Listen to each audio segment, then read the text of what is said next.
Pada ngaji ilmu komunikasi episode 3 ini kita akan membahas tentang komunikasi sebagai ilmu. Di negara kita Indonesia ini, komunikasi sebagai ilmu terbilang masih relatif baru lah. Sebelumnya kajian-kajian yang menyangkut komunikasi terbatas pada bagaimana sebuah pesan disebarluaskan atau publish. Kemudian pokok bahasan kajian komunikasi biasanya berhubungan dengan jurnalistik, hubungan masyarakat, dan penerangan. Kemudian perubahan nama dari publistik ke ilmu komunikasi ini menyebabkan perubahan dalam menetapkan objek kajian. Pada masa publistik banyak mengadopsi istilah dari teori yang berasal dari Jerman. Namun, setelah menjadi ilmu komunikasi, banyak mengadopsi istilah, teori, maupun metode yang berasal dari Amerika Serikat. Sebagai ilmu, komunikasi berkembang pada tahun 1950. Kemudian menurut Wirianto, pada awalnya komunikasi dibagi menjadi 8. Yang pertama adalah sistem informasi atau information system. Kemudian yang kedua, komunikasi antar pribadi atau interpersonal communication. Kemudian yang ketiga, ada komunikasi massa. Kemudian keempat, itu komunikasi politik atau political communication. Kemudian yang kelima itu komunikasi organisasi atau organizational communication. Kemudian yang keenam itu komunikasi lintas budaya atau intercultural communication. Kemudian yang ketujuh itu ada komunikasi pembelajaran.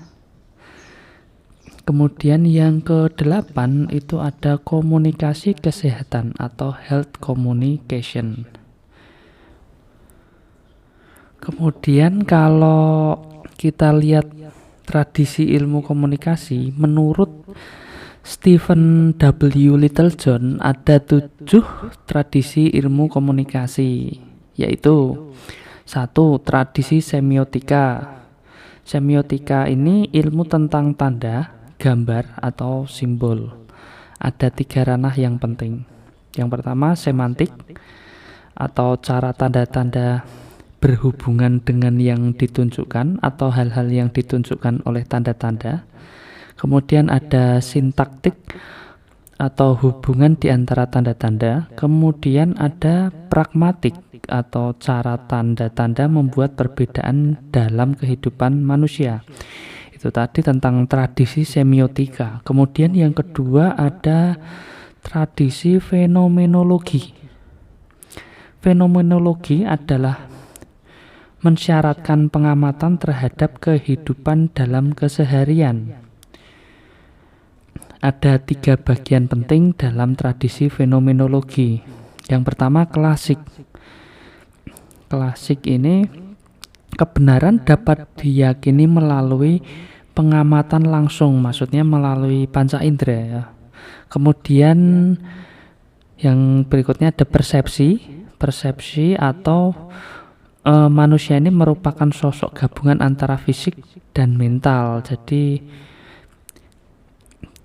apa yang dipikirkan manusia. Dan kemudian ada hermeneutik,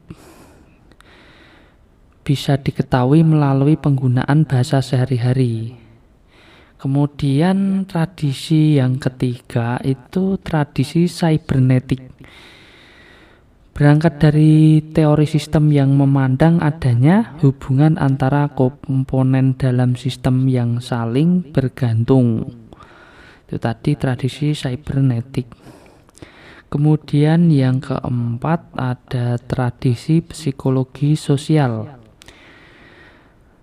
yaitu memberi perhatian pada keberadaan manusia. Ada 3 pendekatan dalam tradisi psikologi sosial. Yang pertama behavioral atau orang bertindak dalam situasi komunikasi. Terus kemudian ada kognitif, yaitu komunikasi merupakan hasil dari pikiran manusia.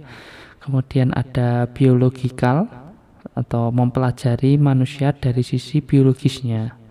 Itu tadi tradisi psikologi sosial.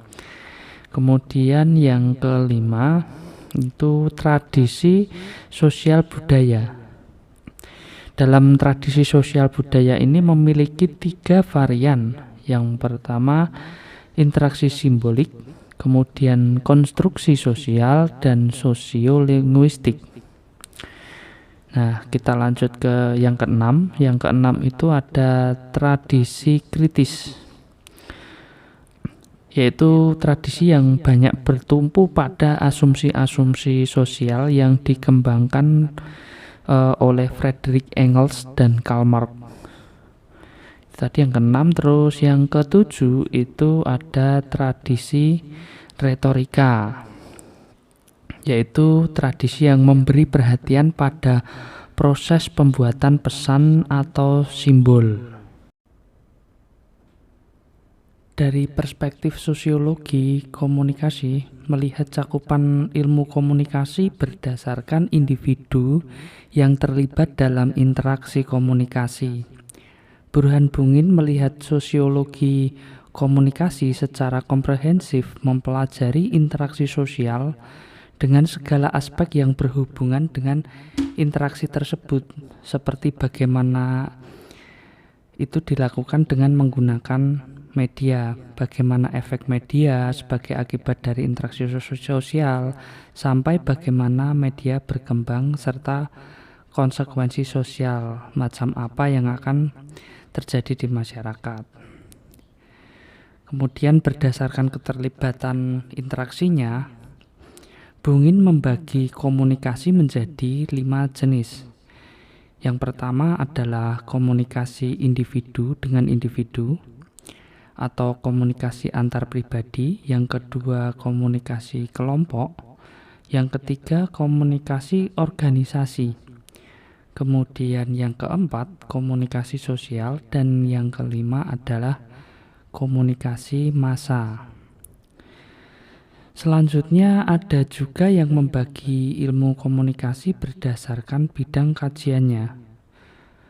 Pada periode awal terdiri dari 1. Komunikasi sosial, yang kedua komunikasi organisasi, yang ketiga komunikasi politik, kemudian yang keempat komunikasi antar budaya, yang kelima komunikasi pembangunan, yang keenam komunikasi lingkungan, dan yang ketujuh adalah komunikasi tradisional. Terus pada perkembangan periode selanjutnya muncul bidang komunikasi yang sering disebut sebagai komunikasi kontemporer. Buat yang belum tahu apa itu komunikasi kontemporer, komunikasi kontemporer adalah perkembangan komunikasi yang terpengaruh oleh dampak modernisasi. Terdiri dari 1. Komunikasi bisnis atau perusahaan, yang kedua komunikasi internasional, yang ketiga komunikasi spiritual, yang keempat komunikasi transendental, yang kelima komunikasi peradaban, yang keenam komunikasi antar agama, yang ketujuh komunikasi pesantren, yang kedelapan komunikasi masjid, kemudian yang ke-9 komunikasi kesehatan, yang ke-10 komunikasi pendidikan, dan yang ke-11 komunikasi kriminal, kemudian yang ke-12 komunikasi terminal, yang ke-13 komunikasi narapidana. Kemudian pada akhirnya ilmu komunikasi mengalami perkembangan yang marak, menembus batas-batas ilmu lain atau bidang lain. Perkembangan mutakhir ilmu komunikasi semakin menunjukkan kedudukan ilmu ini sebagai ilmu terapan dan bersifat multidisipliner. Keberadaannya dapat menjelaskan sebagian persoalan bidang lain, namun juga terbuka untuk dijelaskan oleh bidang lain. Studi ilmu komunikasi adalah bidang yang populer dan menarik sebab ia adalah ilmu yang interdisipliner, mengkaji teori dan praktik atau terapan. Demikian yang bisa saya sampaikan, lanjut ke episode berikutnya.